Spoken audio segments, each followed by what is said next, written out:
Picture this. You're on the couch, each wearing sweatpants that have seen better days. When your spouse decides to wordlessly plop down, half on your lap, half on the armrest, like a cat who only pretends to be aloof. There's not a hint of smooching or dramatic violin music, just two people content to squish together until someone's foot goes numb. This kind of low-key closeness is the backbone of marital bliss. Part cozy blanket, part strategic weight distribution, and entirely essential to surviving the daily adventures of tax forms, grocery lists, children, and learning how to fold a fitted sheet without bursting into tears.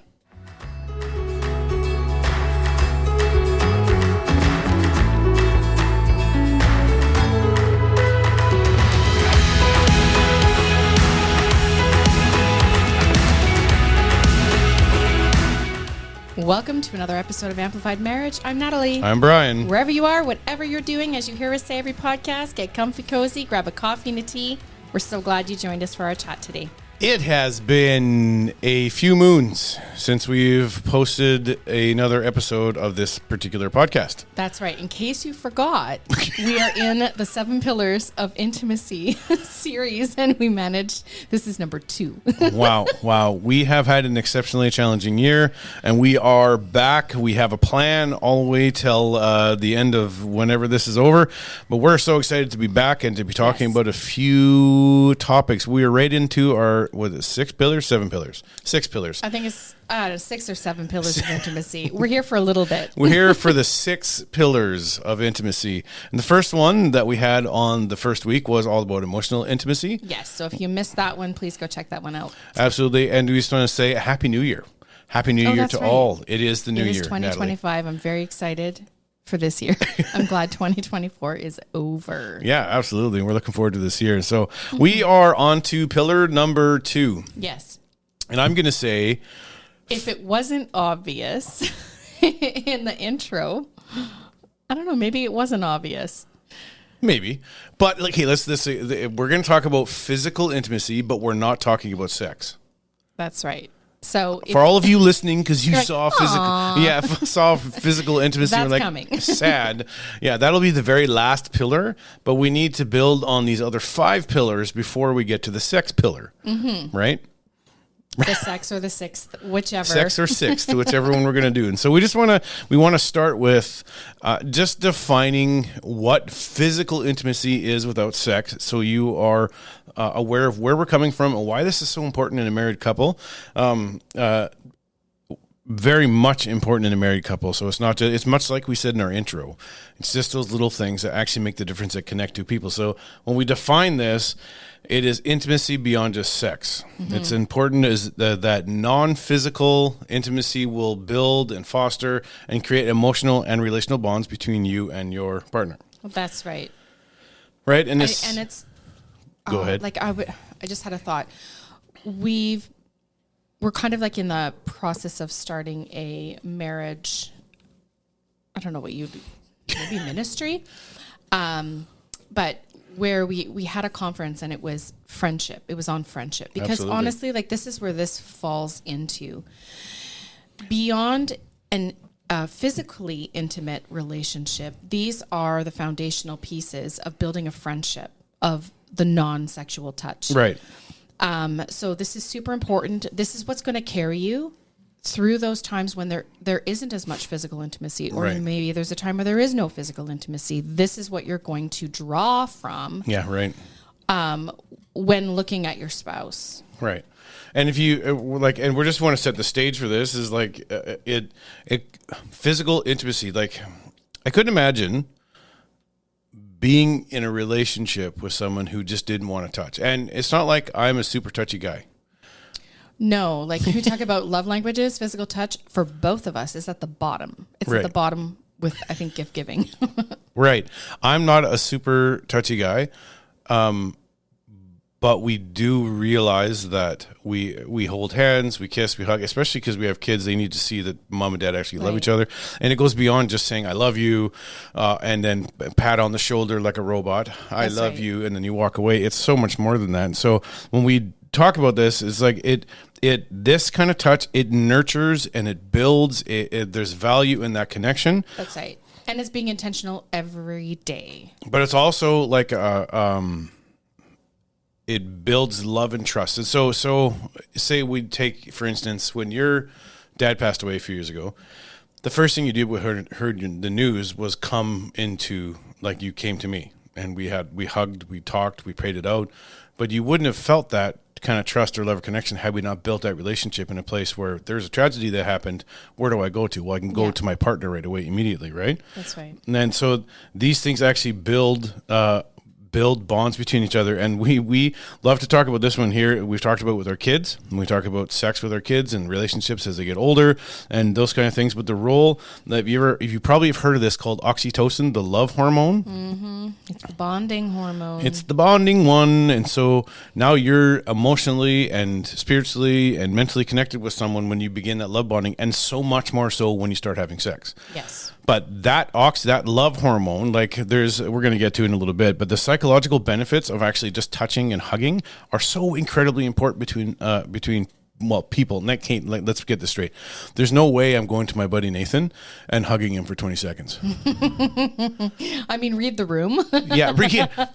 Okay. When we say this specifically to you listeners, this is between you and your spouse. That's right. Not you. And I mean, if your best friend is up for that, like if I was, I'm pretty sure Nathan would just punch me out and be like, dude, what are you doing? Yeah. There's an acceptable time but of sort of lingering. There's this acceptable time living, but look, the psychological benefits of the intimacy are so big. They actually will reduce stress. Right. So if you're stressed, hug more. Yeah, if you're stressed, hey, I'm stressed right now, I think we should hug more. Right? But it reduces stress. There's increased, like they've done tests where they've put the electrodes on people, and they've tested the brain as they've done this kind of connection. It strengthens relationships. It brings up feelings of happiness. And so there's so much power in just hugging and holding hands and connecting. Exactly. And without it leading to sex. Right? Right. So this is not, well, I'm going to do all of these things in hopes that, right. And sometimes it does, when like where you have no intentions of it going there, and then it does, and that's great. But more often than not, we're talking about where it doesn't lead to that, but it's bonding the two of you. So then, I mean, that also being said too, is like sometimes we want it to go that way, and our body responds that way. Right. Like it just does. There's hormonal responses when a dude sees or touches, right? That's right. But there's also some self-control that is needed, because more often for us, that's not the first thing on our minds. No. And it's not that it's not the first thing on our mind. It's not the first thing on our mind, but there's always a hope that, hey, we get to do this. We get to have sex. That's right. But we're talking about building the importance of it, like holding hands while you're just hanging around, or you're watching TV. Exactly. Or well, back to what we said at the beginning. What happens when something happens, right, and there isn't the ability in certain times to be physically intimate? Right. Where do you draw feeling connected with your spouse from? It's from these foundations. And if you create or build a relationship, this is why couples that have sex early on statistically have a lower chance of succeeding in long-term relationships and marriages, because they give away that part, which is an incredibly important part, but they give away that part long before they've actually established the oxytocin, the love hormone. Exactly. They're just letting it go whenever. Now we're just having sex. Now we're connected all the time.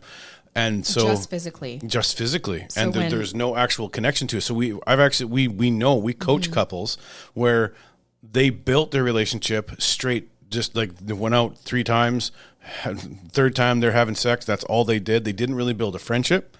They didn't build any relationship. They didn't build any kind of structure or patterns or communication or anything that's needed around the relationship. And then 10, 15, 20 years later, you get to a place where you're like, well, now what? Yeah. And it's not that you can't love that person or don't even love that person. It's just like you built it on something that crumbles. Yes. You didn't build it on a friendship. You didn't build it on good communication or good relationship or values that were the same. You didn't build it like that. That's right. But there's hope. So if you found yourself on the other end of it, you can still start implementing these things and fostering that friendship. like we're saying, is like daily hugs or kisses or goodbye rituals. Like I hate leaving the house without saying I love you and giving you a hug and a kiss. Looking into each other's eyes intentionally for a few minutes. Yes, we've done that. And is it because we're like, silently communicating?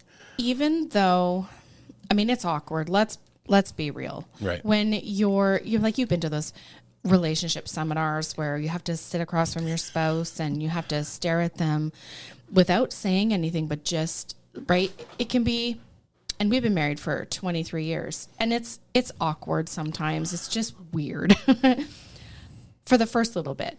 And then the longer you stare, then the more uncomfortable it gets.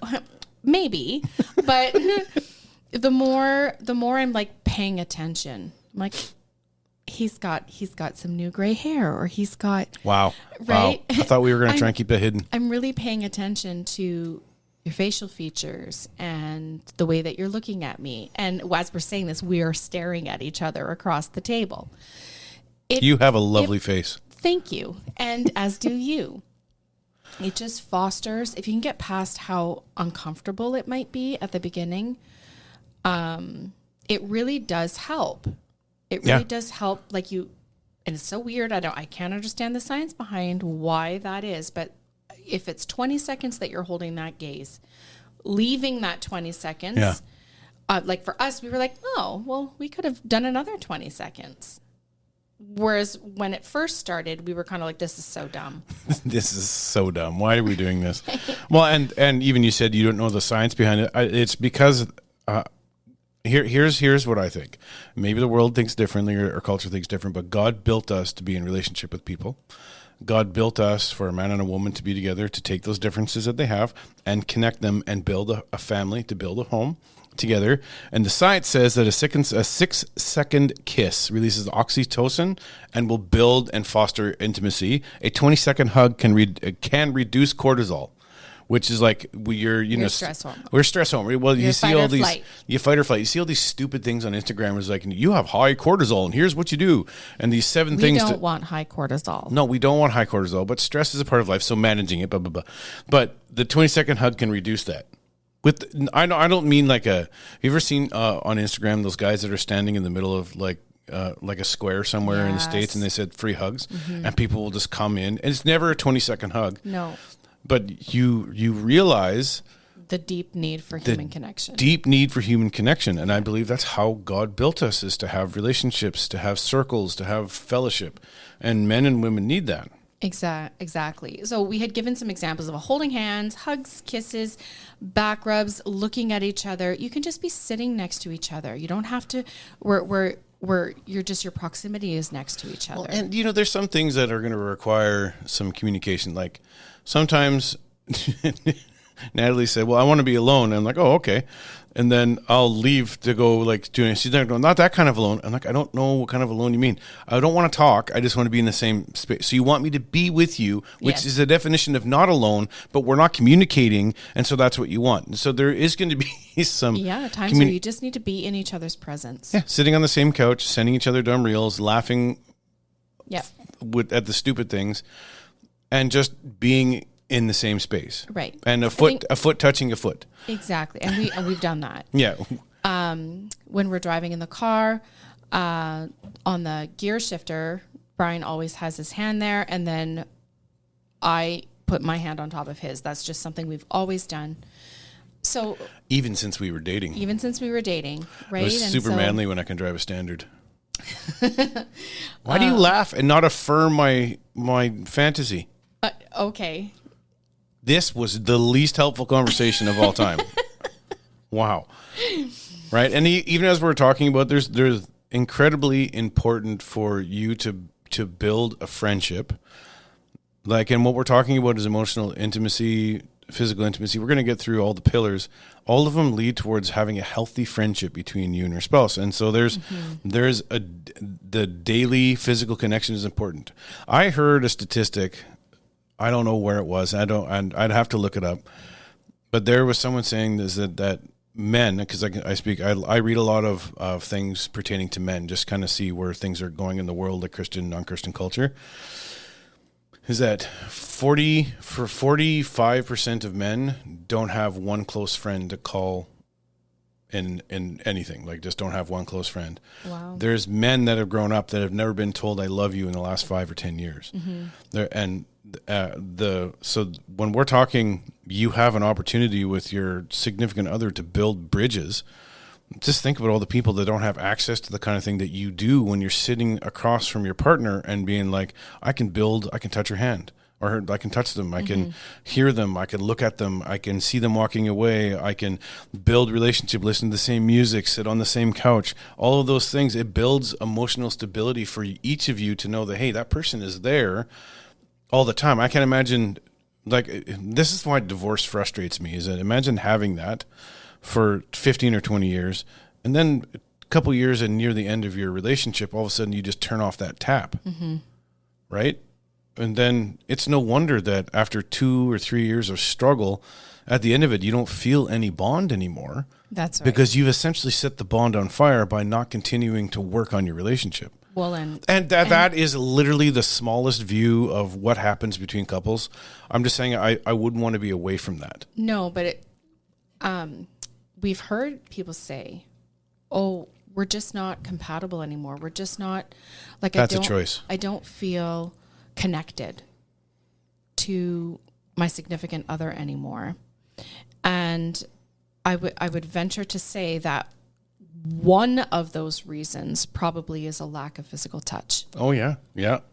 And the purpose of it is that is what keeps that bond alive and that bond thriving in the relationship. And, even if I can be upset with you, and when we're in the car, still put my hand on top of your hand on the gear shift and still be upset with you. But there's just certain things, and I've done that.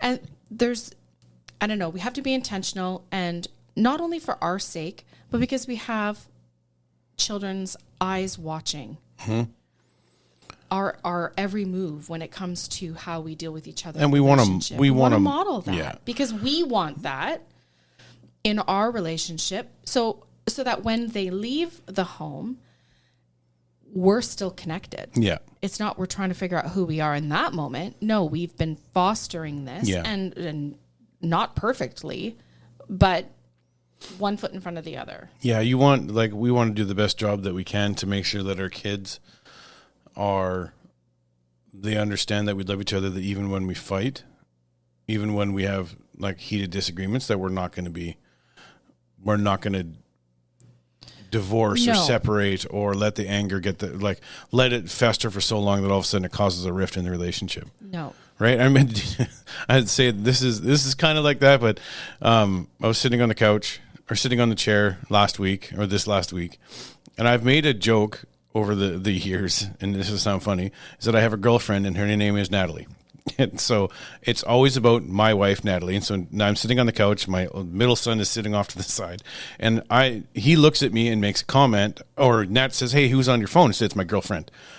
And you just like, "Oh, you're dumb."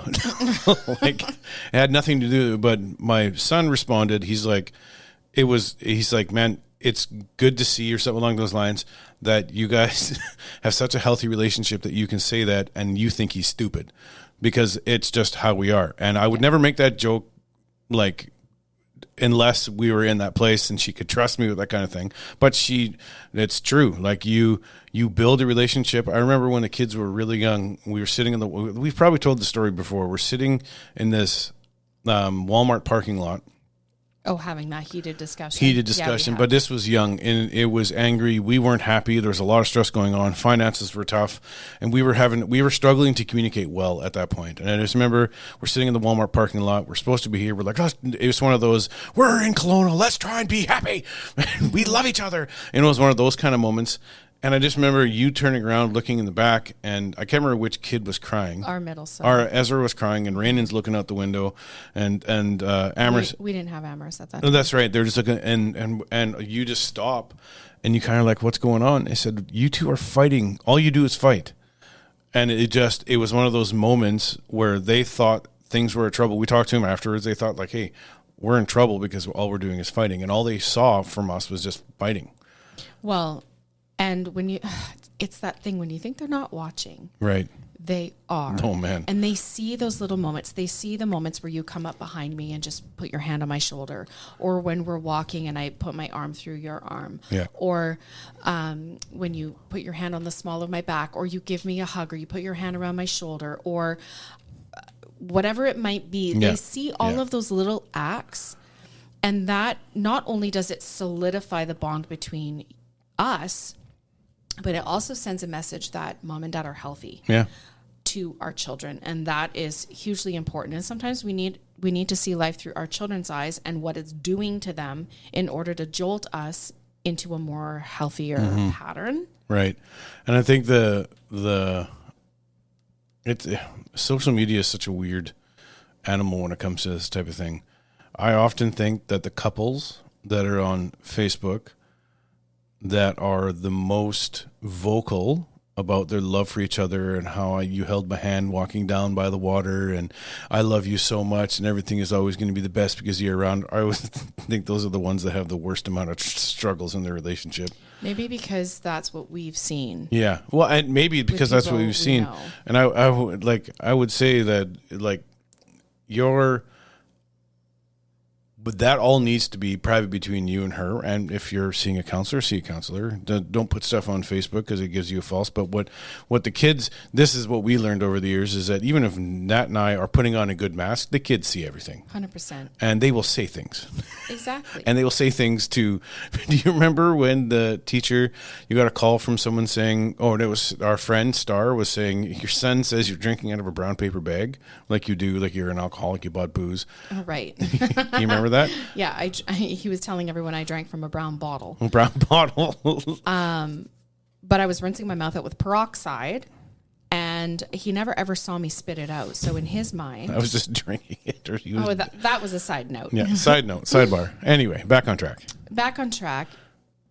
Really emphasizing that these kinds of things, I think, lessen the pressure when the expectation is we're not expecting it to lead to sex. We are just building a bond between us. And I think that right there, one should be honored. Yeah. Where there shouldn't be an expectation of, well, I'm doing all of these things to cuddle you and all of that. And now you're not doing anything. And now it's your turn to reciprocate what I want. There has to be a mutual understanding for non-sexual touch or non-sexual routine. Yeah. Whatever that might look like for you. I mean, we've listed some things there. Yeah, and like here, just some like practical ideas. Plan sex. Plan sex. And if that's what you got to do, plan it.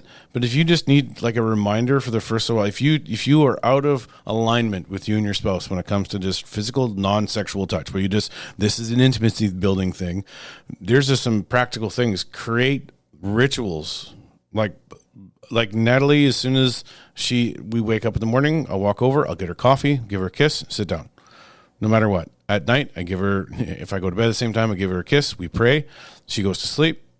That's what we do. On the way out of the house, there's things that we do. When I'm standing in the kitchen or she's cooking something, I'll come in, I'll support, hand on the back. Whatever these things are, if you're not doing them, this is a great way to start by saying, hey, no, when you're in the kitchen, I'm going to go in there and I'm going to put my hand on your shoulder.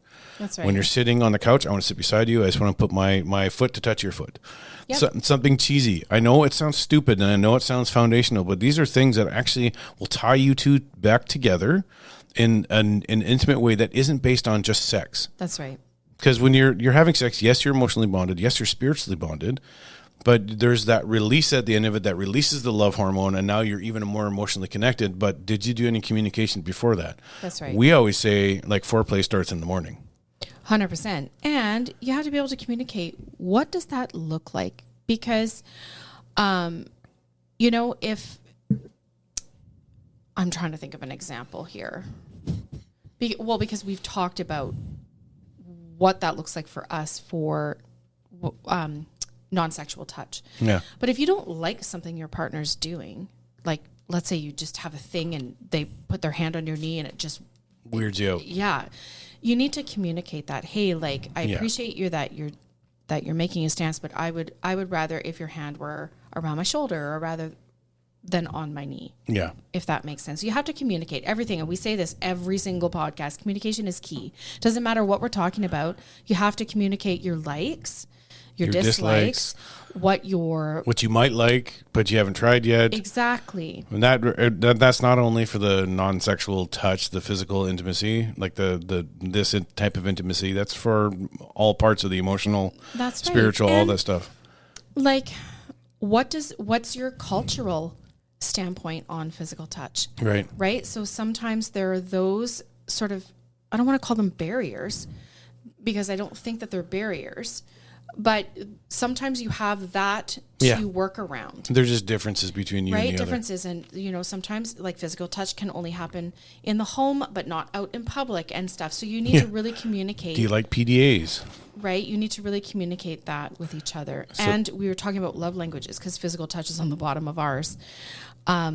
Really being intentional of what the other person's love language is, especially if theirs is physical touch. Right. Then you need to really identify what that looks like for them. Yeah, absolutely. So here's your challenge for this next week before we close our podcast here. We want you to take a time every single day to have a 6-second kiss with your partner, 6 seconds. Yep. And then we want you to do a 20-second hug daily. And if you can do more than one 20-second hug daily, do that for the next couple weeks. Send us an email, send us a DM. Just say, hey, this actually helped us. Let us know what you thought about that. But that's your challenge. 6-second kiss, 20-second hug 100%. Every single day. And also experiment with incorporating different ideas. And if you have something that we've not mentioned that you're like, hey, this actually works for us, send it to us. Yeah, absolutely. We love to see it. And how can they do that? Yeah, you can do that. If you like this, I'm not going to do the whole thing, but you can send it. You can email us at amplifiedmarriage@gmail.com, or you can go onto Instagram or Facebook and message us through there. If you like this podcast, I know it's been a while since we've been back, but we are back and we're ready for this coming year. It means a lot when you share, when you let your friends know, when you let people know, when you share the podcast. You can follow us on those same places. You can message us on Instagram and Facebook. That's right. And if you've been with us for a long time, you will hear us say all the time, we believe that marriage can be reset, refreshed, recharged, and restored. Thanks so much for being back with us. Talk to you soon.